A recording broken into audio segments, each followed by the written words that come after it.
Kita ke informasi yang pertama.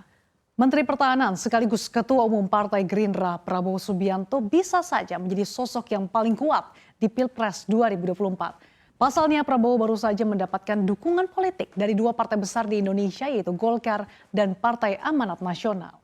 Wakil Ketua Umum PAN Yandri Susanto bahkan mengklaim peluang Prabowo menang Pilpres 2024 makin besar. Namun sosok calon wakil presiden menjadi penentu dan menurutnya sosok Erick Thohir dipandang sebagai cawapres yang pas bagi Prabowo. Yandri mengatakan hasil survei Erick Thohir belakangan ini menunjukkan tingkat elektabilitas tinggi di sisi cawapres. Karenanya ia mengatakan sikap Partai PAN mengusulkan Erick Thohir bukanlah hal yang subjektif. Nama Erick menempati posisi pertama sebagai cawapres pilihan publik menurut survei indikator politik yang digelar 20 hingga 24 Juni. Elektabilitasnya tercatat sebesar 22,9%. Sementara Lembaga Survei Indonesia pun merekam hal yang sama dalam survei pada 1 hingga 8 Juli. Dalam simulasi 24 nama cawapres, Erick Thohir berada di posisi teratas dengan elektabilitas 14,3%.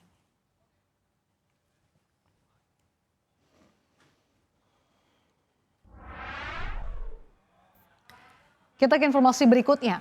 Beberapa ruas tol mengalami penyesuaian tarif pada Agustus 2023. Setidaknya ada 4 ruas tol yang bakal mengalami kenaikan harga, baik di wilayah Jabodetabek hingga Jawa Timur. Berdasarkan regulasi tersebut, evaluasi dan penyesuaian tarif tol dilakukan setiap 2 tahun sekali berdasarkan pengaruh laju inflasi. Selain itu, penyesuaian tarif tol juga dilakukan dalam skema pengembalian investasi jalan tol. Yang pertama, tol Jakarta-Bogor-Ciawi atau Jagorawi. Tarif tol ini bakal mengalami kenaikan tarif pada 20 Agustus mendatang. Jasa Marga menjelaskan kenaikan tarif tol ini bervariasi mulai dari Rp500 hingga Rp1.000 untuk kendaraan golongan 1. Selain itu, tol Sediatmo yang juga direncanakan naik pada 20 Agustus mendatang, kenaikannya pun beragam mulai dari Rp500 untuk golongan 1. Selanjutnya, tol Cimanggis-Cibitung.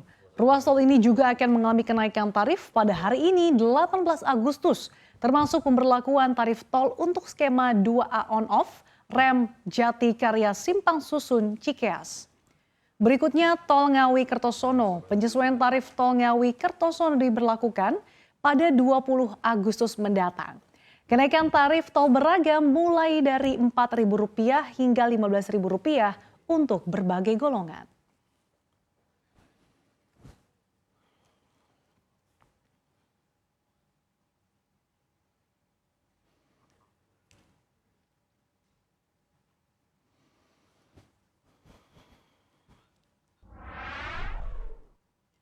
Informasi selanjutnya, 2 miliarder pendiri Induksi Ltd mengalami kejatuhan kekayaan bersih dalam semalam. Hal itu terjadi setelah raksasa teknologi yang berbasis di Singapura itu melaporkan pendapatan kuartal kedua yang mengecewakan dan menyusun rencana untuk meningkatkan investasi e-commerce yang dapat membuat perusahaan kembali merugi. Saham SEA mengalami penurunan harian terbesar sebanyak 29 Agustus pada 29% pada 16 Agustus lalu sejak perusahaan go public pada 2017. Akibatnya kekayaan CEO Forrest Li menurun sebesar $1 miliar atau 15,3 triliun rupiah. Alhasil kini ia memiliki harta sekitar $2,5 miliar berdasarkan data dalam daftar miliarder real-time Forbes.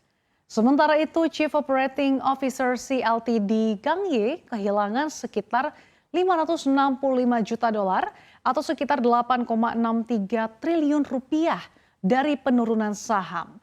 Dengan begitu penurunan kekayaan keduanya diperkirakan mencapai $1,6 miliar atau setara 2,44 triliun rupiah.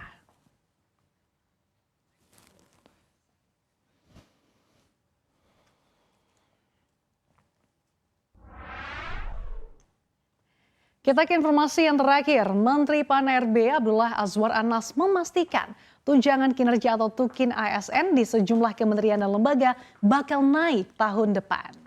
Menurutnya kebijakan kenaikan TUKIN ini tinggal menunggu persetujuan dari Presiden Joko Widodo.